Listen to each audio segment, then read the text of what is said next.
Be proud, Ethan Ross. Remember to stand tall, be proud of who you are, and don't let them take away your courage. You are strong and very brave. Keep being you, kid. Remember, speaking up doesn't always make life easier, but easier never changes anything.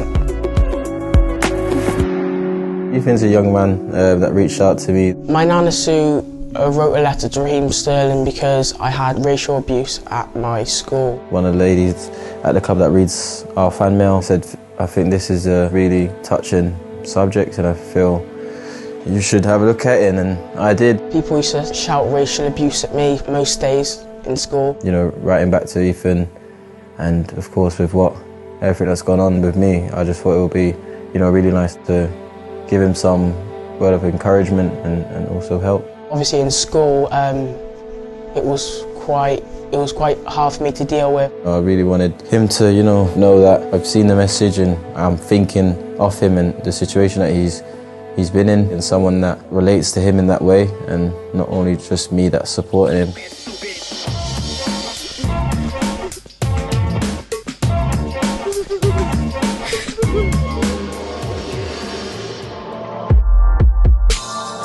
Growing up in London, I've never quite experienced any racism at all.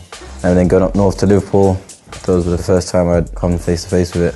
I didn't feel like that would mentally affect me. Football's my passion, and I'm not going to make someone or some other people ruin my dream. The Metropolitan Police here in London have said they're investigating claims of racial abuse towards Manchester City's Raheem Sterling during Saturday's Premier League match at Chelsea. There was racist abuse directed at England stars from the stands in Montenegro's capital, Podgorica, which has led to Manchester City star Raheem Sterling to call on football authorities to take a proper stance. Playing at Chelsea and just seeing the pure frustration, anger on people's faces, and the abuse that I got there was, definitely a point where looking at the fans that they made me realise that this is a lot more than just football. The best way I try to deal with it is not to get angry, is always try to, let the football do the talking, and then afterwards try to address it. Yeah, I figured what would be good is if, the people in charge go to players who have been racially abused and, ask for advice and help us to try and make a better change. Let me see if you got crossbar. He wasn't aiming for that, he was aiming for the crossbar. Oi! Never mind, I got my Jordans on. Almost. Has to be the one. Has to be the one. You said it first.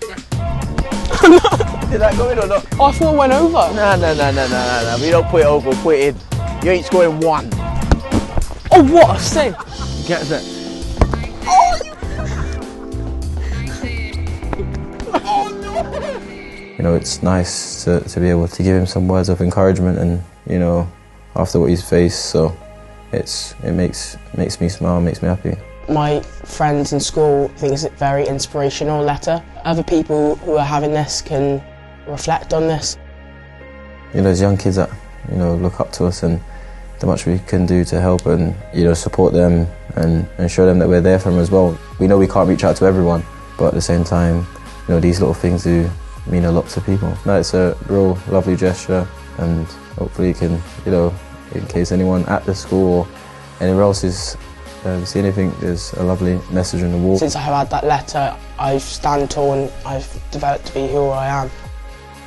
My big saying is, if I don't give back to my communities where I'm from and helping out there with the next generation, there would have been no point of playing football really. So I'll always speak up when I feel I need to, be heard, and not just sit there and make things fly by. I think the best thing you could do is to speak up and let people know your opinions, because everyone's opinions matter.